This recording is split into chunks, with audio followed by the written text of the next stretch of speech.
أشهد أن لا إله إلا الله وحده لا شريك له وأشهد أن محمدا عبده ورسوله أما بعد فأعوذ بالله من الشيطان الرجيم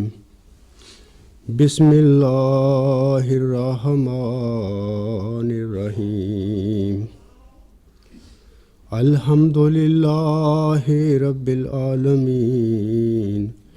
الرحمن الرحيم مالك يوم الدين إياك نعبد وإياك نستعين اهدنا الصراط المستقيم صراط الذين أنعمت عليهم غير المغضوب عليهم ولا الضالين وإذ أخذ الله ميثاق النبيين لما آتيتكم من كتاب وحكمة ثم جاءكم رسول مصدق لما معكم لا تؤمنن به ولا تنصرنه قال أقررتم وأخذتم ذلكم إصري قالوا أقررنا قال واشهدوا وأنا معكم من الشاهدين فمن تولى بعد ذلك فأولئك هم الفاسقين۔ یہ جو میں نے اس وقت 2 آیات تلاوت کی ہیں، یہ سورہ آل عمران کی آیات نمبر 82 اور 83 ہیں۔ ان کا ترجمہ اس طرح ہے، اور اس وقت کو بھی یاد کرو جب اللہ نے اہل کتاب سے سب نبیوں والا پختہ عہد لیا تھا کہ جو بھی کتاب اور حکمت میں تمہیں دوں، پھر تمہارے پاس کوئی ایسا رسول آ جائے جو اس کلام کو پورا کرنے والا ہو، تو تم پر ضروری ہے کہ اس پر ایمان لانا اور ضرور اس کی مدد کرنا۔ فرمایا تھا کہ کیا تم اقرار کرتے ہو اور اس پر میری طرف سے ذمہ داری قبول کرتے ہو؟ انہوں نے کہا تھا ہاں، ہم اقرار کرتے ہیں۔ فرمایا اب تم گواہ رہو اور میں بھی تمہارے ساتھ گواہوں میں سے گواہ ہوں۔ اب جو شخص اس عہد کے بعد پھر جائے، ایسے لوگ ہی فاسق ہوں گے۔ یہ میثاق النبیین کا مضمون ہے جو اللہ تعالیٰ نے قرآن کریم میں بیان فرمایا ہے۔ میثاق النبیین یعنی پختہ، ایک نبیوں کا ایک پختہ عہد۔ اسی موضوع سے متعلق ایک اور 2 آیات سورۃ احزاب میں ملتی ہیں ہمیں۔ وہاں پر اللہ تعالیٰ فرماتا ہے وَإِذْ أَخَذْنَا مِنَ النَّبِيِّينَ مِيثَاقَهُمْ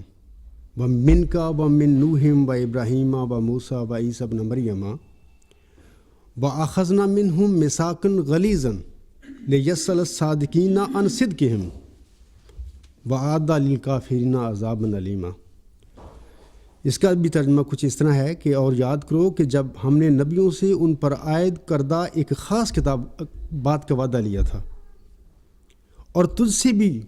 عاصم سے مخاطب ہیں اللہ تعالیٰ، اور تجھ سے بھی وعدہ لیا ہے، اور نوح اور ابراہیم اور موسیٰ اور عیسیٰ ابن مریم سے بھی ہم نے سب سے ایک پختہ عہد لیا تھا۔ اس کی غرض کیا تھی اس عہد لینے کی؟ اللہ فرماتا ہے تاکہ اللہ سچوں سے ان کے سچ کے متعلق سوال کرے، اور کافروں کے لیے اس نے ایک دردناک عذاب تیار کیا ہے۔ یعنی جو اس عہد کے پھر انکار کر دیں گے، اس کو جھٹلا دیں گے، اقرار کرنے کے باوجود اللہ نے انہیں فاسق قرار دیا ہے۔ فاسق کہتے ہیں گناہ گار کو، سچائی سے دور چلے جانے والے کو. یہ میثاق النبیین ہے. اللہ تعالیٰ نے قرآن مجید میں ان آیات میں ہم مسلمانوں کو بھی اپنے اس عہد کی طرف جو نبیوں والا عہد ہے یاد دلائی ہے. اب سوال یہ ہے کہ اللہ تعالیٰ نے یہ میثاق النبیین جس کے متعلق فرمایا ہے ان آیات میں، اس کا مقصد، اس کی غرض و قائد کیا ہے نبیوں والے اس کے عہد کے. تو اس سلسلے میں میں گزارش آپ لوگوں سے یہ کرتا ہوں کہ یہ وہ نبیوں کا عہد ہے. اس میں یہ بیان کیا جاتا ہے کہ ہر نبی کو اللہ تعالیٰ نے اس کے بعد آئندہ آنے والے مسلح کی، نبی کی بشارت دی، خبر دی، اور پھر کہہ دیا کہ تو یہ اس بشارت کو اپنی قوم کو، اپنی جماعت کو کھول کھول کر بیان کر دے. اس اللہ کے بندے نے، خواہ وہ نوح تھا، خواہ وہ ابراہیم تھا، خواہ وہ موسیٰ تھا، خواہ عیسیٰ تھا، خواہ حضرت محمد مصطفیٰ صلی اللہ علیہ وسلم تھے، یا وہ حضرت مہدی و مسیح موعود علیہ السلام، حضرت مرزا غلام علیہ السلام تھے، ان سب نے وہ عہد جو ان کو ملا اللہ تعالیٰ کی طرف سے اپنی ماننے والوں کو، اپنے پیروکاروں کو کھول کھول کر بیان کر دیا. کوئی چیز بھی نہیں چھپائی اپنی زندگی میں، کیونکہ مقصد یہ تھا اللہ تعالیٰ کی اس عہد میں کہ لِيَسْأَلَ الصَّادِقِينَ عَنْ صِدْقِهِمْ وَأَعَدَّ لِلْكَافِرِينَ عَذَابًا أَلِيمًا. کیونکہ یہ وہ عہد ہے نبیوں سے کہ جس کے ساتھ ان کے بعد ان کی جماعتوں اور ان کی امتوں سے اللہ تعالیٰ اس عہد کے مطابق چاہتا ہے کہ وہ عمل کریں، اور جو کریں گے وہ تو اپنے عہد میں سچے ثابت ہو جائیں گے. لیکن جو اقرار کرنے کے باوجود کہ ہم اس عہد پر، آپ کی اس جو وعدہ ہے اللہ تعالیٰ سے ہو چکا ہے، ہم اس پہ عہد کرتے ہیں کہ ہم اس پہ عمل کریں گے، لیکن ایک عرصے کے بعد جب بانی اس جماعت کا یا اس امت کا ایک دور چلا جاتا ہے وقت، تو ان میں کمزوریاں پڑ جاتی ہیں، بعض لوگ پھر اس عہد سے پھر جاتے ہیں. یہ جو عہد فسق کرنے والے لوگ ہیں یہ فاسق ہیں. تو اس طریقے سے اللہ تعالیٰ نے اپنے انبیاء کو اس عہد کا پابند بنایا تاکہ ان کی امتوں کی آزمائش کی جا سکے کہ کیا وہ اپنے عہد میں سچے تھے یا جھوٹے تھے. جب کوئی بھی خدا کا بندہ اس دنیا میں آتا ہے، اس کے ساتھ اللہ تعالیٰ تازہ نشان بھیجتا ہے اس دنیا کے لیے، اپنی معرفت، عرفان لوگوں کو دیتا ہے اس مسلح کے ذریعے، اس نبی کے ذریعے جو وہ اپنے جلال کے اظہار کے لیے دنیا میں بھیجتا ہے. چونکہ وہ لوگوں کو بڑی کامل معرفت دیتا ہے اللہ تعالیٰ کی ذات کی، کیونکہ نبیوں کا پہلا سب سے کام یہ ہے کہ وہ خدا جس نے پوری اس کائنات کو بنایا ہے اس کا عرفان لوگوں کو دیں. وہ ہے کیا؟ جب کسی انسان کو اپنے بنانے والے کا عرفان ہو جائے تو اس کی عبادت کرنے میں اس کو بڑا مزہ آئے گا، اس کو ثواب بھی ملے گا، اس کو یقین بھی آئے گا کہ میں کس کی عبادت کر رہا ہوں. لیکن جب لوگوں کو پتہ ہی نہیں ہوگا کہ ہم کس کی عبادت کر رہے ہیں، تو عبادت وہ کر رہے ہوں گے لیکن اس عبادت کا معیار جو ہے اس کی طرح نہیں ہوگا جس انسان کو اپنے رب کا، اپنے بنانے والے کا اور اپنے معبود کا پتہ ہے کہ وہ کیا ہے. تو یہ نبی کی غرض ہوتی ہے. اس زمانے میں تو اللہ تعالیٰ بے شمار اس کو نشان دیتا ہے. سب سے بڑا نشان اس کا یہ ہوتا ہے، اس نبی کو یا اس مسلح کو ملتا ہے کہ اللہ تعالیٰ اپنا پاک معرفت اس پہ کھولتا ہے، اس کو اپنا چہرہ دکھاتا ہے. وہ خدا کا بندہ اللہ کا چہرہ جب دیکھ لیتا ہے اور اللہ تعالیٰ کے جو تفویض کردہ اس کا مشن ہوتا ہے اس پہ کھڑا ہو جاتا ہے، تو لوگوں کو پھر وہ اس معرفت سے، اللہ کی اس جو علم ہے اس سے حصہ دیتا ہے. اور اس کی بڑی مخالفت بھی ہوتی ہے، لوگ اس کے سخت عداوت کرتے ہیں اور اس کی مخالفت کرتے ہیں، کیونکہ جو مروج عقائد غلط ہوتے ہیں اس بندے کے آنے سے ان پر زد پڑتی ہے. اور مروج جو عقائد ہوتے ہیں وہ دراصل نام کی عقائد ہوتے ہیں، وہ ایک دکانیں، ایک کاروبار بن جاتے ہیں. جب وہ سچے بندے کے آنے سے ان دنیاوی کاروباروں کو جو مذہب کا نام اور روپ دھار لیتے ہیں ان پہ زد پڑتی ہے، تو وہ اس شخص کی بڑی مخالفت کرتے ہیں، حتیٰ کہ اس کو قتل، اس کو مارنے کی سے بھی دریغ نہیں کرتے. لیکن جو سعید روحیں ہوتی ہیں ہر دور میں، کچھ ایسے لوگ بھی ہوتے ہیں کہ جن میں اللہ کا تقویٰ ہوتا ہے، اللہ کا ڈر ہوتا ہے، وہ اس مسلح کی، اس پیغمبر کی باتیں سن کر اللہ کی معرفت کو سمجھ لیتے ہیں اور اس نشانوں کو بھی دیکھ لیتے ہیں، اور پھر ان کو اس صادق کی سچائی بھی نظر آ جاتی ہے، ان میں شک نہیں رہتا، تو پھر ایسے لوگ کامیاب ہو جاتے ہیں اور اس سچائی کو پا لیتے ہیں، اور اس انسان کو جس کو اللہ تعالیٰ نے کھڑا کیا ہے اس کے بازو بن جاتے ہیں، اس کے ساتھ شامل ہو جاتے ہیں۔ اور ایسے ہی لوگ میں سمجھتا ہوں کہ ہر زمانے میں فلاح پانے والے یہ لوگ ہیں، انہی لوگوں کے متعلق اللہ نے فرمایا کہ یہ ہدایت یافتہ لوگ ہوتے ہیں۔ یہاں پر میں مساق النبیین کے مطابق میں مختصراً آپ لوگوں کو 3 نبیوں کی مثالیں دیتا ہوں۔ مثال کے طور پر یہاں پہ میں حضرت مسیح عیسیٰ ابن مریم بھی ایک موعود نبی تھا، اس کے بعد حضرت صلی اللہ علیہ وسلم ایک موعود نبی تھے، آپ صلی اللہ علیہ وسلم کے بعد حضرت مرزا غلام احمد علیہ السلام بھی ایک امتی موعود نبی تھے، ایک مہدی تھے، ایک مسیح تھے۔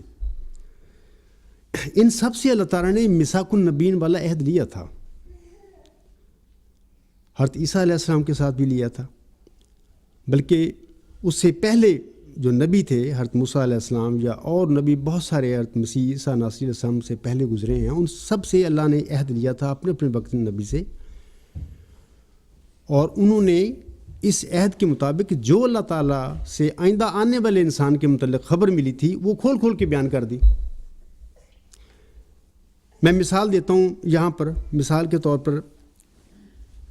جو بائبل ہے اس میں یسیع نبی نے ایک ایسے انسان کی خبر دی جو بن باپ پیدا ہوگا، یہودیوں کو نا، یہ یہودی حضرت موسیٰ علیہ السلام کی امت ہیں، ان کو ماننے والے ہیں، ان کی توریت، ان کی جو شریعت تھی، اس میں بہت سارے نبی حضرت عیسیٰ مسیح ناصری علیہ السلام سے پہلے بہت نبی آئے ہیں حضرت موسیٰ علیہ السلام کے بعد۔ یسیع نبی نے اپنی امت کو، یعنی حضرت موسیٰ علیہ السلام کی اصل امت کو، ایک ایسے انسان کی خبر دی کہ جو بن باپ کے پیدا ہوگا، وہ ایک نشان ہوگا تمہارے لیے۔ مقصد یہ تھا کہ وہ جب آدمی آئے گا اس دنیا میں تو اس کو ماننا، قبول کرنا، کیونکہ وہ خدا کی طرف سے ہوگا۔ مثال کے طور پر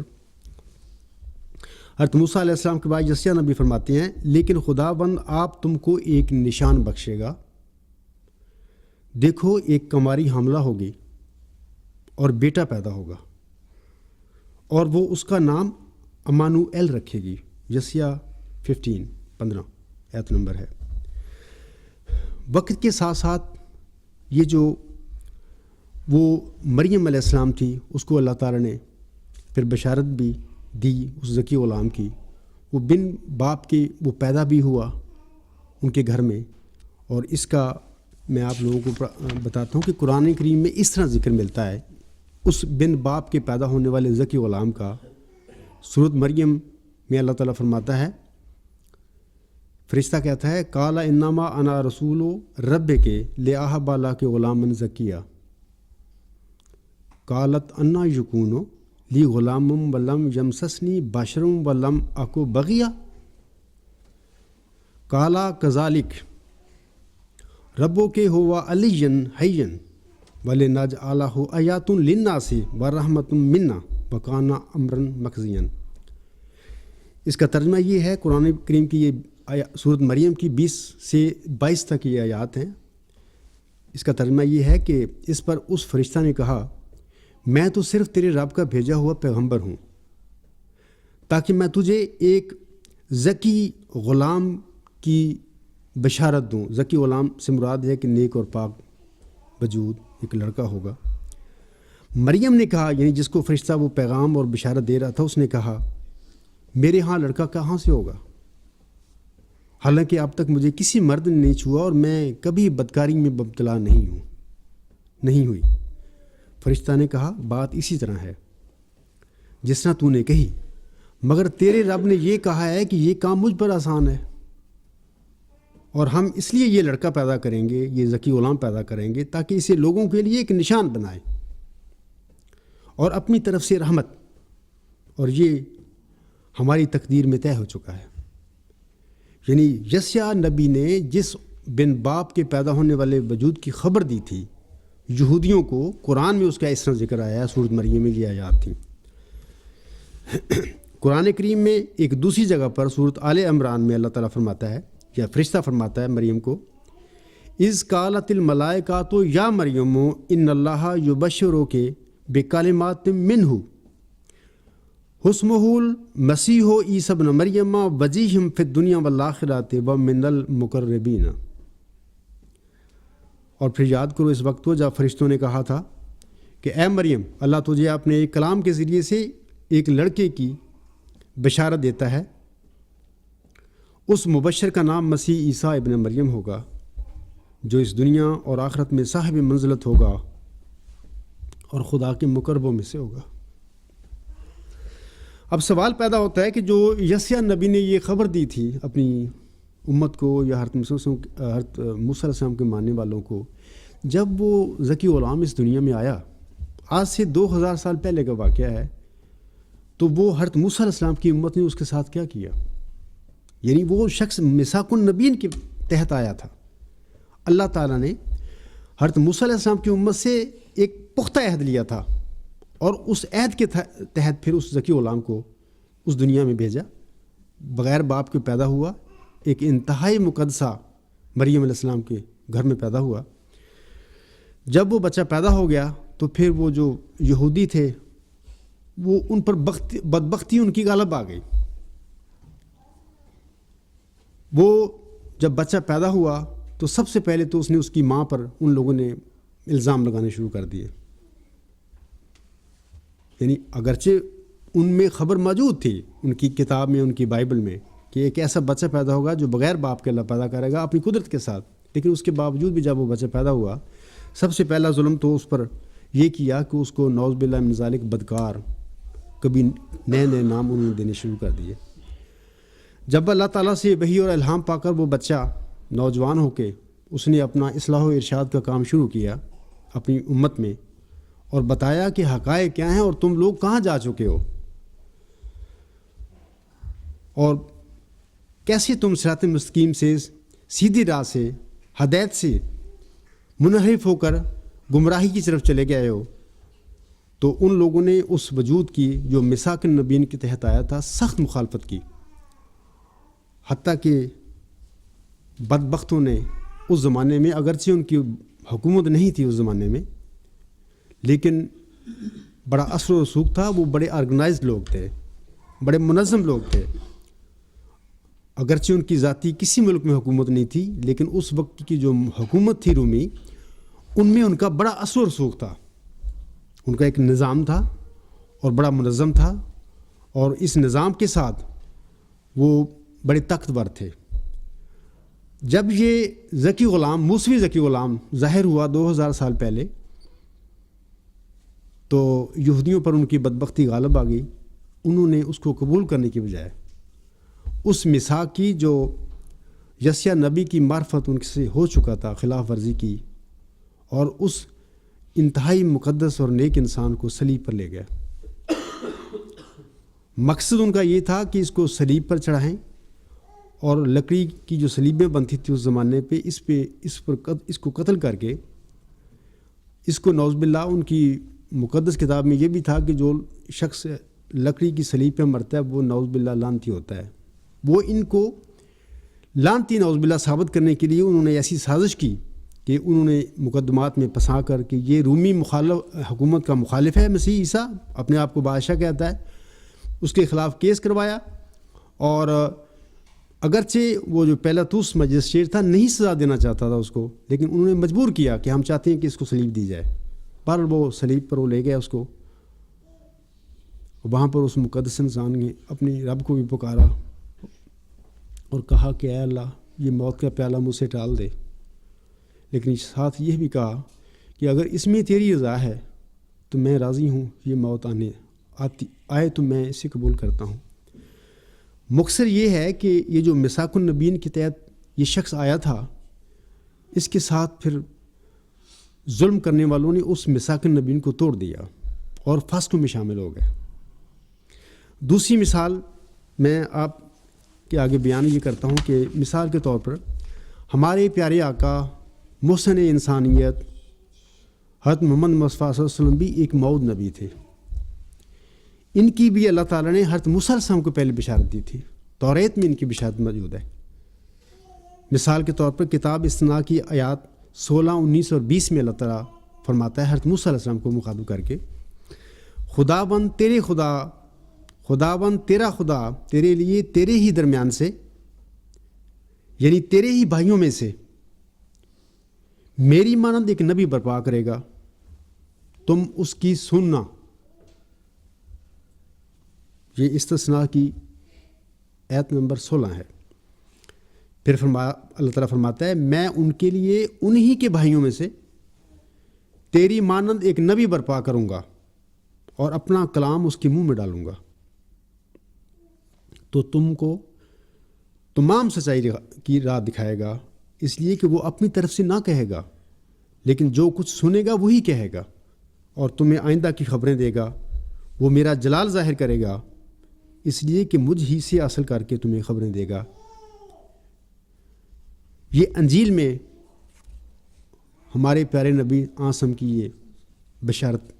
میں نے پڑھ کر آپ کو سنائی ہے، یوحنا آیات نمبر 13، 14 اور 15 میں۔ اسی طرح جو وہ کلام مقدس اس موعود نبی پر اللہ تعالیٰ کی طرف سے نازل ہوا، اس میں اللہ تعالیٰ فرماتا ہے انا ارسلنا علیکم رسولا شاہدا علیکم کما ارسلنا الی فرعون رسولا، یعنی وہی توریت کی خبر جو حضرت موسیٰ علیہ السلام کو اللہ تعالیٰ نے دی تھی نا، کہ خداوند تیرا خدا تیرے لیے تیرے ہی درمیان سے، یعنی تیرے ہی بھائیوں میں سے میری مانند ایک نبی برپا کرے گا، تم اس کی سننا۔ قرآن میں اللہ تعالیٰ فرماتا ہے انا ارسلنا علیکم رسولا شاہدا علیکم کما ارسلنا فرعون رسولا۔ فرعون کی طرف کون رسول بھیجا گیا تھا؟ یہی حضرت موسیٰ علیہ السلام بھیجے گئے تھے نا۔ اللہ فرماتا ہے کہ اے لوگو، ہم نے تمہاری طرف ایک ایسا رسول بھیجا ہے جو تم پر نگران ہے، اسی طرح جس طرح فرعون کی طرف ایک رسول بھیجا گیا تھا۔ اس میں اللہ تعالیٰ اسی نبی کا ذکر فرما رہا ہے جس کا توریت میں اللہ تعالیٰ نے حضرت موسیٰ علیہ السلام کو خبر دی تھی۔ یہ بھی یعنی آسم بھی میثاق النبیین کے تحت آنے والے نبی تھے یہودیوں کے لیے، کیونکہ توریت یہودیوں کی کتاب ہے۔ اس کے بعد اللہ تعالیٰ حضرت مسیح عیسیٰ ناصری علیہ السلام پر جو انجیل نازل کی تھی، اس میں بھی اللہ تعالیٰ نے اس کا وعدہ فرمایا۔ مثال کے طور پر انجیل میں اللہ تعالیٰ فرماتا ہے مجھے تم سے اور بھی بہت سی باتیں کہنا ہے، مگر اب تم ان کی برداشت نہیں کر سکتے، لیکن جب وہ یعنی روح حق آئے گی تو تم کو تمام سچائی کی راہ دکھائے گی، اس لیے کہ وہ اپنی طرف سے نہ کہے گا، لیکن وہ جو کچھ سنے گا وہی کہے گا، اور تمہیں آئندہ کی خبریں دے گا۔ وہ میرا جلال ظاہر کرے گا، اس لیے کہ مجھ سے ہی حاصل کر کے تمہیں خبریں دے گا۔ قرآن کریم میں بھی اس بات کا ذکر ہے کہ حضرت مسیح ناصری علیہ السلام نے اپنے وقت میں ایک ایسے نبی کی خبر دی تھی اپنی امت کو، اپنے ماننے والوں کو، اسمہ احمد کے نام سے، کہ اس کا نام آئندہ آنے والے کا احمد نام ہوگا، جیسا کہ اللہ تعالیٰ فرماتا ہے وَإِذْ قَالَ عِيسَىٰ ابْنُ مَرْيَمَ يَا بَنِي إِسْرَائِيلَ إِنِّي رَسُولُ اللَّهِ عَلَيْكُمْ جَمِيعًا مُصَدِّقٌ لِمَا بَيْنَ يَدَيَّ مِنَ التَّوْرَاةِ وَمُبَشِّرٌ بِرَسُولٍ يَأْتِي مِن بَعْدِي اسمه أحمد فَلَمَّا جَاءَهُم بِالْبَيِّنَاتِ قَالُوا هَٰذَا سِحْرٌ مُّبِينٌ۔ اور جب عیسیٰ ابن مریم نے اپنی قوم سے کہا کہ اے بنی اسرائیل، میں اللہ کی طرف سے تمہاری طرف رسول ہو کر آیا ہوں، جو کلام تمہارے پاس ہے میرے آنے سے پہلے وہ ہم پر نازل ہو چکا تھا حضرت موسیٰ علیہ السلام پر، میں اس کو پورا کرنے والا ہوں، یعنی توریت کی پیشگوئیوں کو، یعنی توریت اس کی پیشگوئیوں کو میں پورا کرتا ہوں، اور ایک ایسے رسول کی تمہیں خبر دیتا ہوں جو میرے بعد آئے گا، جس کا نام احمد ہوگا۔ پھر جب وہ رسول دلائل لے کر آ گیا، یعنی آسم دنیا میں آ گئے، تو انہوں نے کہا یہ تو کھلا کھلا فریب ہے۔ اس زمانے کے لوگوں نے، آج تو تقریباً 1 ارب سے زیادہ لوگ ہیں جو ان پہ درود اور سلامتی بھیجتے ہیں آسم کے متعلق، دروشی پڑھتے ہیں، دن رات پڑھتے ہیں، لیکن سوال یہ ہے کہ جس قوم میں جن لوگوں میں وہ شخص آیا تھا، وہ موعود نبی، انہوں نے اس سے کیا کیا؟ بعد میں لوگ زیادہ تر وہ ایسے لوگ ہوتے ہیں جنہوں نے اس شخص کو دیکھا نہیں ہوا ہوتا۔ اصل پیمانہ اور ٹیسٹ ان لوگوں کا ہوتا ہے جن میں وہ شخص ظاہر ہوتا ہے۔ بعد میں بعض کو تصویریں بن جاتی ہیں، خیالی خیرت بن جاتے ہیں، ان کی لوگ سلامتی بھی بھیجتے ہیں، درود بھی بھیجتے ہیں، لیکن اصل بات یہ ہوتی ہے کہ جن لوگوں میں وہ آیا تھا انہوں نے اس کے ساتھ کیا سلوک کیا؟ انہوں نے یہی کہا ھذا سحر مبین، یہ تو کھلا کھلا فریب ہے۔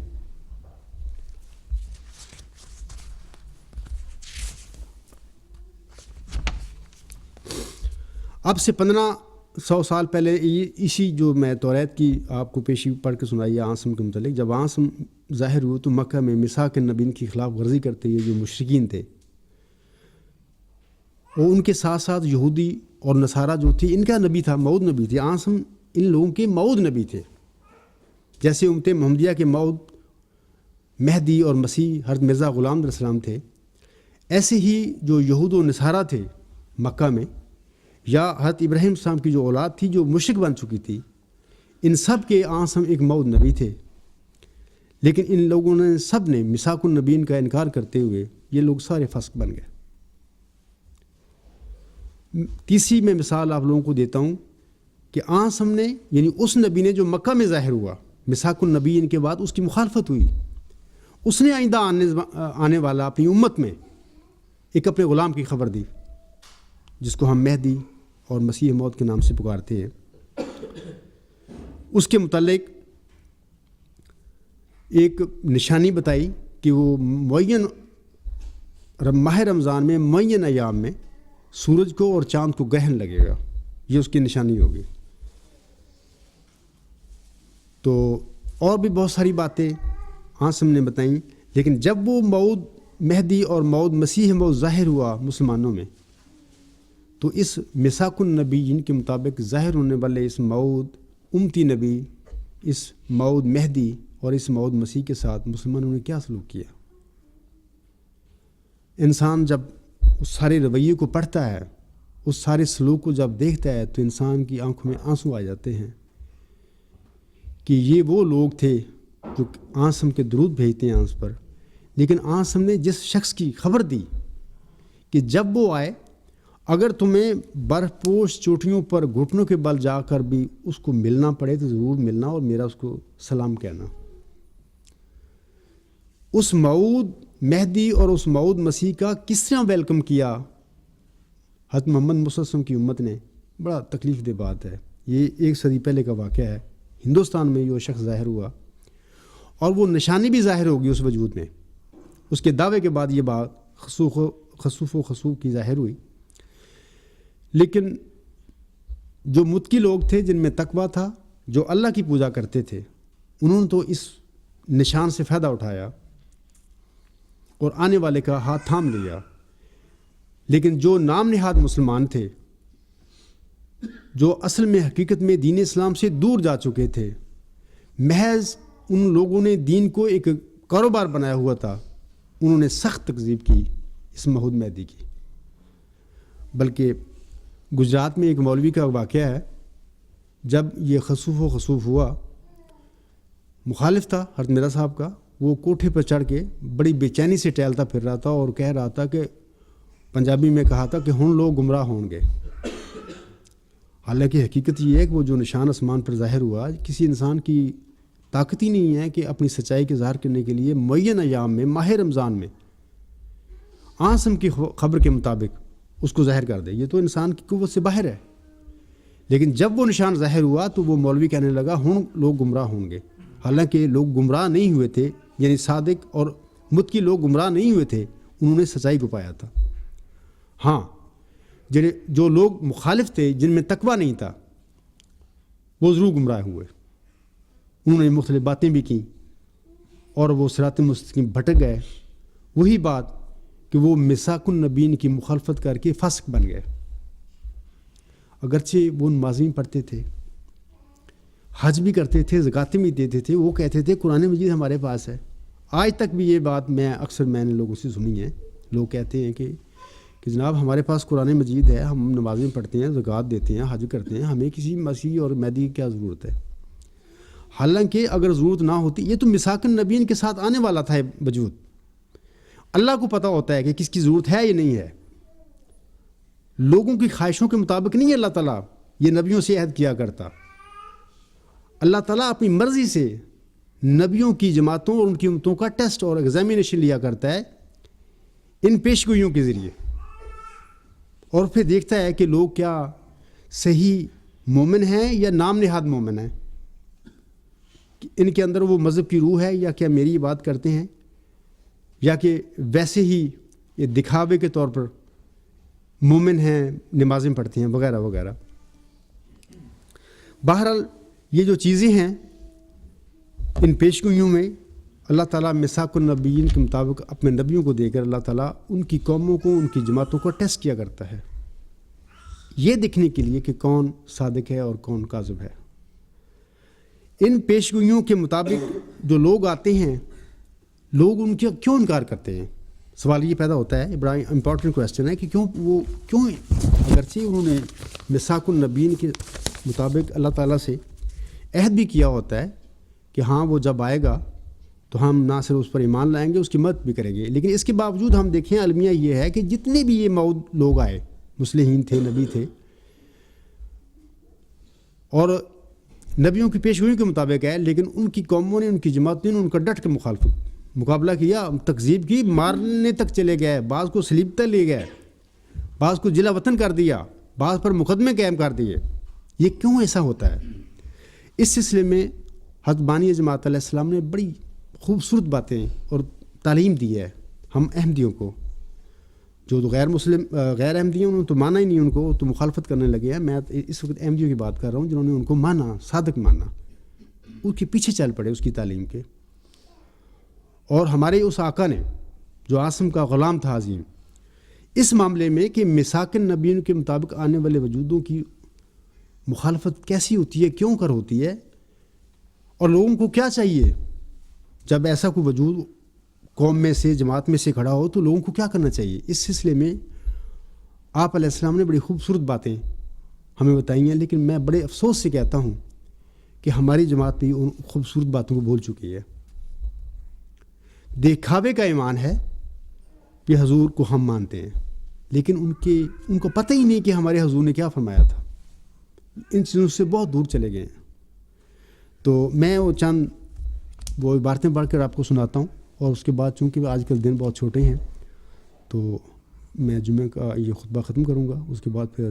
ہم اکٹھی نمازیں پڑھیں گے، تو باقی باتیں انشاءاللہ تعالیٰ بعد میں کچھ سیشن ملے گا مجھے بولنے کا، کچھ سوال جواب کا، میں اس میں آپ لوگوں کو بتاؤں گا۔ یہ جو پیش گوئی ہوتی ہے نا، جو میثاق النبیین کے مطابق اللہ تعالیٰ کسی نبی پر ظاہر کرتا ہے،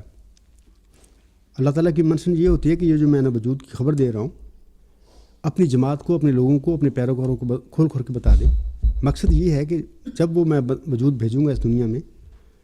تو اگر وہ تیری ماننے والے اس پر ایمان لائیں گے تو میں سمجھوں گا کہ وہ پکے تھے تیرے ایمان میں، تیرے ماننے میں وہ پکے تھے،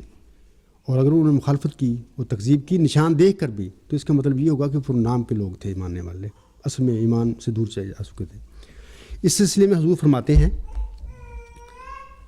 دراصل پیشگوئیاں حاملہ عورتوں سے مشابہت رکھتی ہیں، اور مثلا ہم ایک حاملہ عورت کی نسبت یہ تو کہہ سکتے ہیں کہ اس کے پیٹ میں کوئی بچہ ضرور ہے، حضور فرماتے ہیں، یہ ان کے الفاظ ہیں، اور یقیناً وہ 9 مہینے اور 10 دن کے اندر اندر پیدا بھی ہو جائے گا، مگر پتہ نہیں کہہ سکتے کہ وہ کیا شکل رکھتا ہے،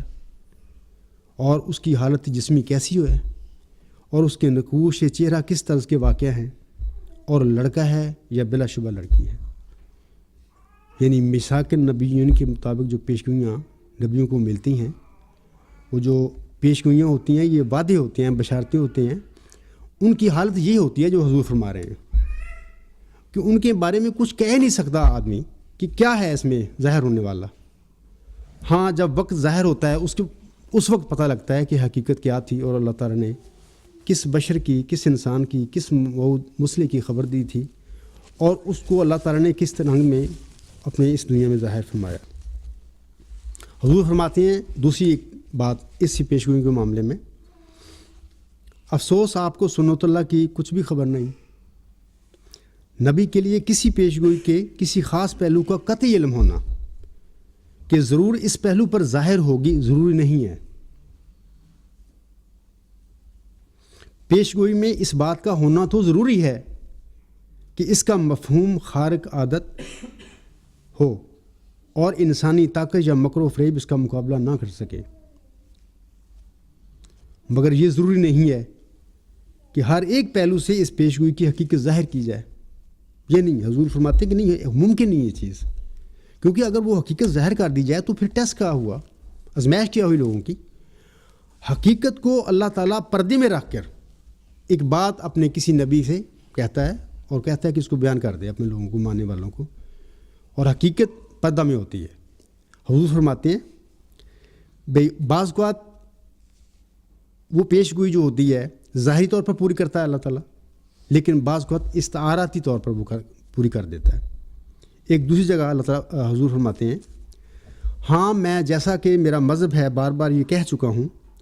کہ پیش گوئیوں میں قطعی طور پر یہ دعویٰ تو نہیں ہو سکتا کہ ضرور ان کا ایک ہی پہلو خاص پہلو پر ظہور ہوگا، ممکن ہے کہ خدائے علیم و حکیم کوئی دوسرا پہلو ان کے لیے اختیار کرے جس میں وہی عظمت اور قوت اور ہولناک سود پائی جائے جس پر یہ پیش گوئی دلالت کرتی ہو۔ یہ حضور نے دوسری ہمیں نصیحت فرما دی، یعنی اپنے ماننے والوں کو فرما دی کہ پیش گوئی کے بارے میں بڑے احتیاط کی ضرورت ہے، یعنی انسان کو پھونک پھونک کے قدم رکھنے کی ضرورت ہے کہ اس میں انسان کا ٹیسٹ ہوتا ہے۔ بڑی سوچ بچار سے ان پیشگوئیوں پر ایمان لانا چاہیے۔ تو اب سوال یہ پیدا ہوتا ہے کہ حضور علیہ السلام کی جماعت حضور السلام کی نصائح پر عمل کرتی ہے، وہ بھی پیشگوئیوں کو اسی طرح دیکھتی ہے، یا انہوں نے دیکھا ایک عظیم و شان پیشگوئی جس کی خبر حضور علیہ السلام کو ملی تھی، کیا اس سلسلے میں ان کی جماعت کا بھی یہی رویہ ہے جو حضور نے فرمایا کہ ایسا تم کرنا؟ دیکھتے ہیں کہ وہ ایسا نہیں ہے۔ ایک اور جگہ پر حضور فرماتے ہیں کہ پیشگوئیوں میں حقیقت جو ہوتی ہے مخفی رکھی جاتی ہے، اس کو ظاہر نہیں کیا جاتا۔ حضور فرماتے ہیں کہ صوم اور صلاۃ کی طرح پیشگوئی کو بھی ایک حقیقت منکشفہ سمجھنا بڑی غلطی اور بڑا بھاری دھوکہ ہے۔ حضور فرماتے ہیں یہ احکام تو وہ ہیں جو آن سامنے کر کے دکھلا دیے اور بقولی ان کا پردہ اٹھا دیا، مگر کیا ان پیشگوئیوں کے حق میں بھی آن حضور صلی اللہ علیہ وآلہ وسلم نے یہی فرمایا ہے کہ یہ من کل الوجوہ مکشوف ہیں، یعنی اور ان میں کوئی ایسی حقیقت اور کیفیت مخفی نہیں جو ظہور کے وقت سمجھ آ سکے؟ اگر کوئی حدیث ہے حضور فرماتے ہیں تو بتاؤ، وہ پیش کرو میرے آگے۔ آپ لوگ ہمارے نبی کریم صلی اللہ علیہ وسلم سے زیادہ علم و فراست نہیں رکھتے۔ صحیح بخاری کی حدیث کو دیکھو کہ جب آنسم کو ایک ابریشم کے ٹکڑے پر حضرت عائشہ صدیقہ کی تصویر دکھائی گئی کہ تیرے نکاح میں آوے گی، تو آپ نے ہرگز یہ دعویٰ نہ کیا کہ عائشہ سے در حقیقت یہاں عائشہ ہی مراد ہے، بلکہ آپ نے فرمایا کہ اگر در حقیقت اس عائشہ سے کی صورت سے عائشہ ہی مراد ہے تو وہ مل ہی رہے گی، ورنہ ممکن ہے کہ عائشہ سے مراد کوئی اور ہو۔ تو یعنی حضور صلی اللہ علیہ وسلم نے قطعی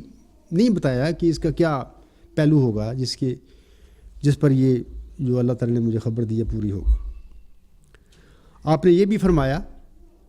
کہ ابو جہل کے لیے مجھے بہشتی خوشہ انگور دیا گیا،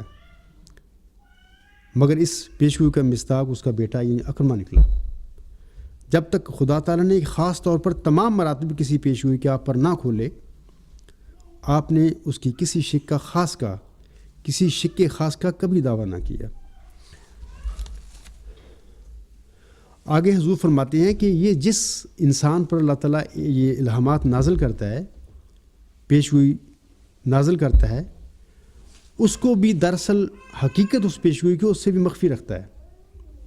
اگر اس کو بتا دے تو بعض اوقات اللہ تعالیٰ اس کو منع کر دیتا ہے کہ میں تجھے تو بتا رہا ہوں، لیکن تو نے آگے اپنے ماننے والوں کو نہیں چیز بتانی۔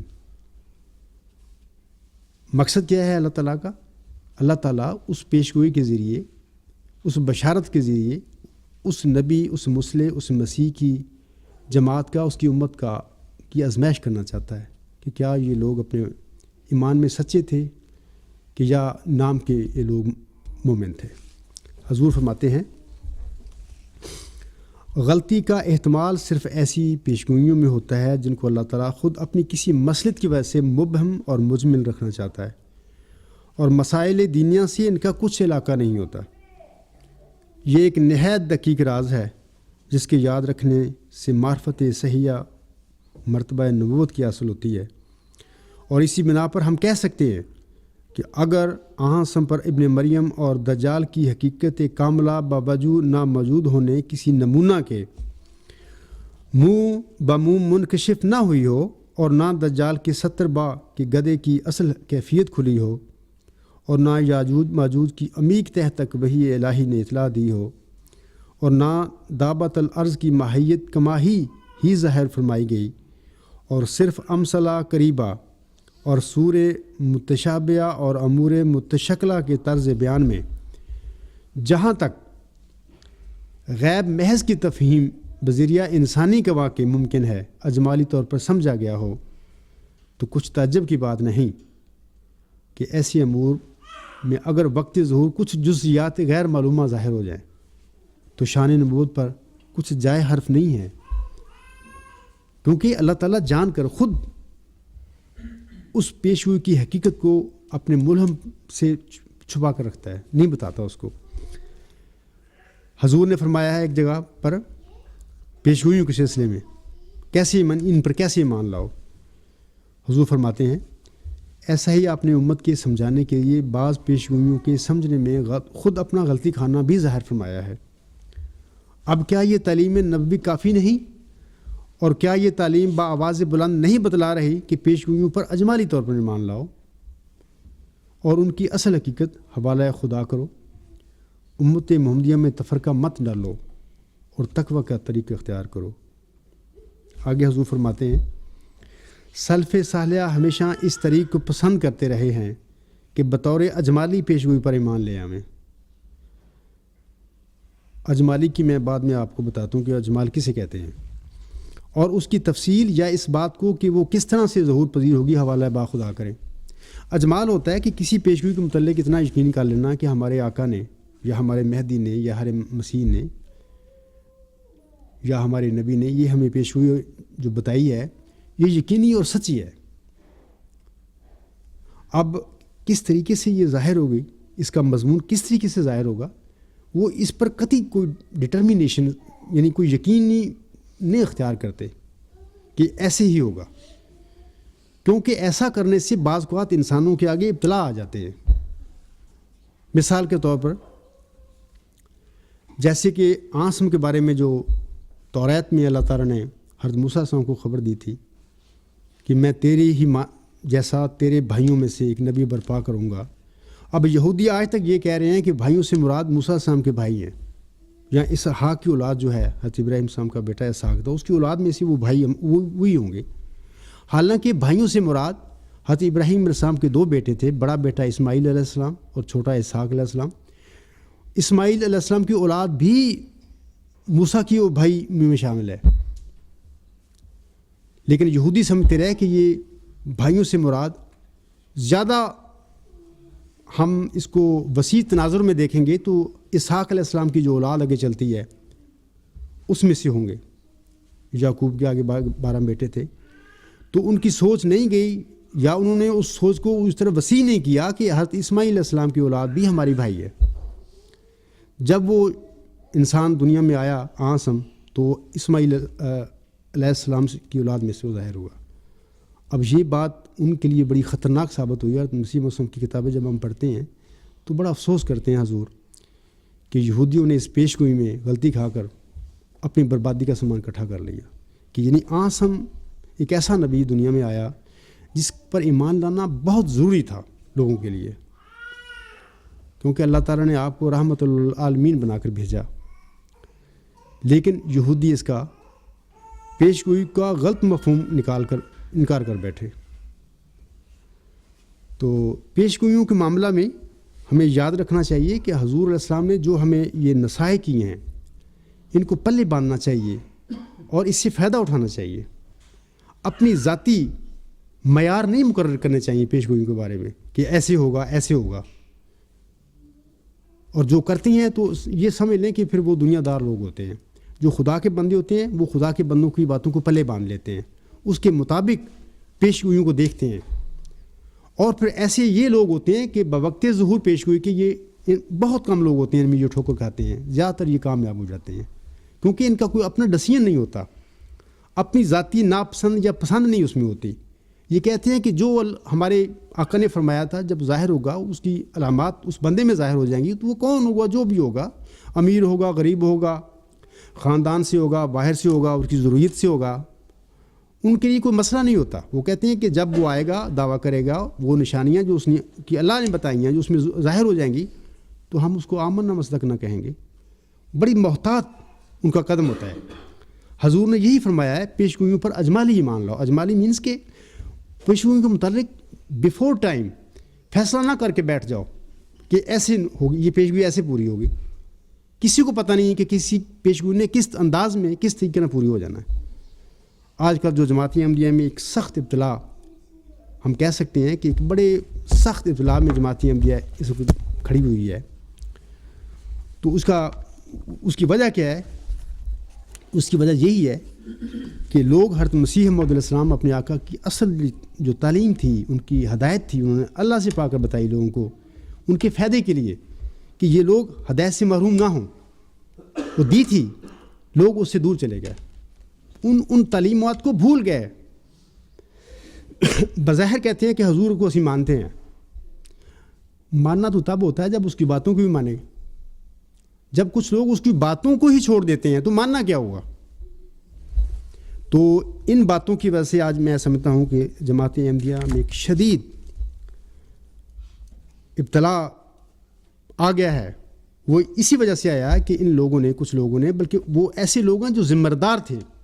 انہوں نے بیفور ٹائم پیشگوئی کے ظاہر ہونے سے پہلے اپنے فیصلے کر لیے کہ یہ ایسا ہوگا یہ ایسا ہوگا یہ ایسا ہو گیا. پھر آگے دعوے بھی ہو گئے.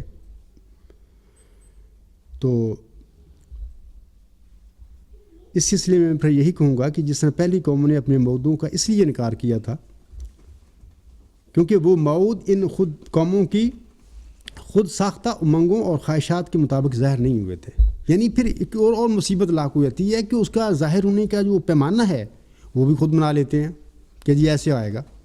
مثال کے طور پر مسلمانوں میں یہ غلطی آ گئی کہ جی وہ عیسیٰ ابن مریم جو آیا تھا 2000 سال پہلے وہ اوپر آسمان صلیب کے وقت اللہ تعالیٰ نے اس کو اٹھا لیا. حالانکہ قرآن کی تعلیم بالکل نفی کرتی ہے اس بات کی. اس کے باوجود ان کا یہ عقیدہ بن گیا وہ آسمان پر چلا گیا وہ بیٹھا ہوا ہے آخری زمانے میں. حضور صلی اللہ علیہ وسلم کی پیشگوئی کے مطابق وہ اس دنیا میں ظاہر ہوں گے بجسم انسی کے ساتھ. اور پھر جب ان کے اس عقیدے کے مطابق وہ مسیح نہ آیا یعنی حضرت مرزا غلام علیہ السلام تو انہوں نے سخت انکار کر دیا. اب انکار کی وجہ کیا بنی؟ خود اس پیشگوئی کا اپنا مفہوم خود نکال کر بیٹھ گئے. اگر اس پیشگوئی پہ اجمالی ایمان لاتے کہ یعنی ٹھیک ہے پیشگوئی آسم کی ہمیں پتہ نہیں یہ کیسے پوری ہوگی تو یہ خطرناک جو لمحہ ان پہ آیا مسلمانوں کے لیے نہ آتا. اور پھر جو وہ آنے والا اب آیا اس نے سمجھا بھی دیا ان کو کہ دیکھو جی قرآن کے مطابق کوئی انسان دائمی طور پر رہ ہی نہیں سکتا زندہ نہ آسمان پہ جا سکتا ہے. یہ زمین سے پیدا ہوئے ہم لوگ اسی زمین میں مر کر جائیں گے اسی زمین سے اٹھائے جائیں گے. یہ ممکن ہی نہیں ہے کہ زندہ انسان کو آسمان پر چلا جائے. لیکن چونکہ پہلے ایک فیصلہ کر چکے تھے پیشگوئی کے بارے میں امت اور امت کے راہبر اور پھر امت ان کے پیچھے چل پڑی تو اس وجہ سے پھر وہ سچے انسان کا انکار کر بیٹھی اور اس پر نتیجہ کیا ہوا؟ فاسق بن گئے. آج جماعتی احمدیہ بھی پہلی امتوں اور قوموں کی طرح پیشگوئی ذکی غلام مسیح الزما یعنی مسلم موعود کی وجہ سے ایک زبردست آزمائش میں داخل ہو چکی ہے. اور یہ آزمائش خود پیدا کردہ ہے. خدا نے نہیں پیشگوئی یہ آزمائش تھی ان کو. خدا نے تو صاف صاف بات بتائی تھی حضرت مرزا غلام صاحب کو کہ ایسے ایسے میں آپ کو بشارت دیتا ہوں ایک لڑکا ہوگا ایک ذکی غلام ہوگا. لڑکے کے بارے میں اللہ نے قطعی طور پر فرما دیا وہ لڑکا تیری ہی تخم سے تیری ہی ذریت و نسل ہوگا. لیکن اس ذکی غلام کے بارے میں بڑے حکیمانہ انداز میں اللہ تعالیٰ نے ظاہر کر دیا اپنے بندے پہ اور اس کے ماننے والوں پہ بھی کہ وہ بہرحال حضرت مرزا غلام السلام کا لڑکا نہیں ہوگا. لیکن اس کے باوجود کچھ ایسے لوگ تھے جن پر نفس غالب آ گیا. میں تو یہی کہہ سکتا ہوں کہ انہوں نے اس پیشگی کے مطابق اپنے ذہن خود ساختہ معیار بنا لیے اور ان معیارات کے مطابق پھر دعوے بھی کر لیے جو قطعی طور پر قرآن مجید جو آنس پر نازل ہوا تھا یا وہ تمام مبشر الہامات جو حضور حضرت مرزا غلام علیہ السلام پر نازل ہوئے تھے ان کی وہ بالکل مخالف پڑے ہوئے ہیں وہ دعوے. اب کیا کریں؟ انشاءاللہ تعالیٰ میں کسی وقت اس جلسے کے دوران بتاؤں گا کہ پھر یہ صورتحال کیا پیدا ہوئی ہے. یہ وہی صورتحال ہے جو 2000 سال پہلے موسوی مریم کا جو بیٹا ذکی غلام ظاہر ہوا تھا اس وقت یہودیوں کی اور اس ذکی غلام کی ہوئی تھی. میں آپ کو انشاءاللہ کسی وقت وہ بالکل انجیل سے وہ لفاظ دوں گی نکال کے پڑھ کے سناؤں گا کہ اس وقت وہ جو خلیفہ تھا یہودیوں کا اس نے پھر کیا کہا اپنی امت کو بھی. یہ کیا ہو گیا اب امت یہودیوں کی گمراہ اس لیے ہوئی تھی کہ انہوں نے اپنے خود ساختہ معیار بنا لیے تھے پیشگوئی کے بارے میں. بین ہی آج جماعت احمدیہ کیا کر چکی ہے کہ اپنے معیار بنا لیے, اس کے مطابق دعوے بھی کر لیے. اب دعوے جو ہیں جو بانے والا آ چکا ہے ان کے آگے تو وہ جو بتا رہا ہے وہ ٹوٹال ثابت کر رہا ہے کہ تمہارے تو یہ دعوے تمہارے تو یہ معیار ہی قرآن کے خلاف ہیں.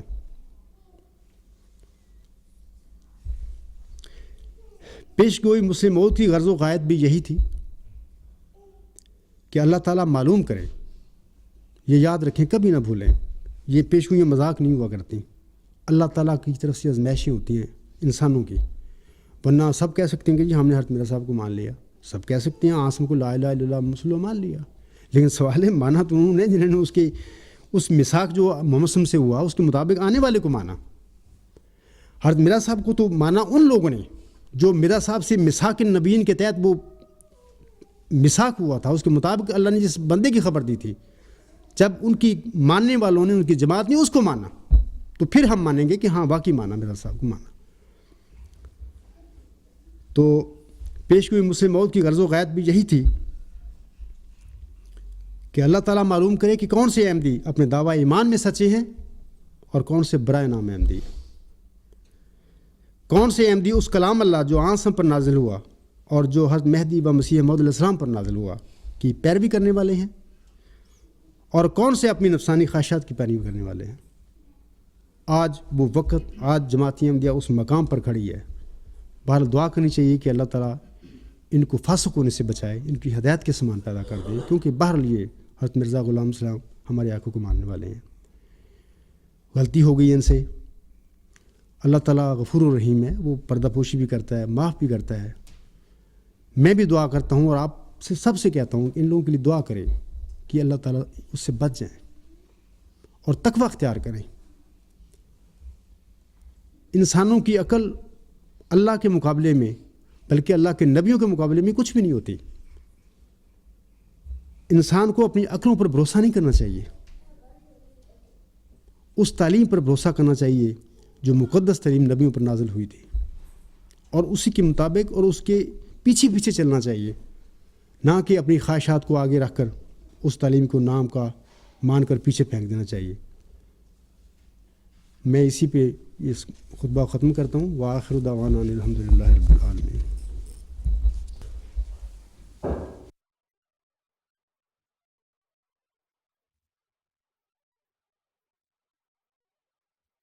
الحمدللہ نحمدہ ونستعینہ ونستغفرہ ونؤمن بہ ونتوکل علیہ ونعوذ باللہ من شرور انفسنا ومن سیئات اعمالنا من یہدہ اللہ فلا مضل لہ ومن یضللہ فلا ہادی لہ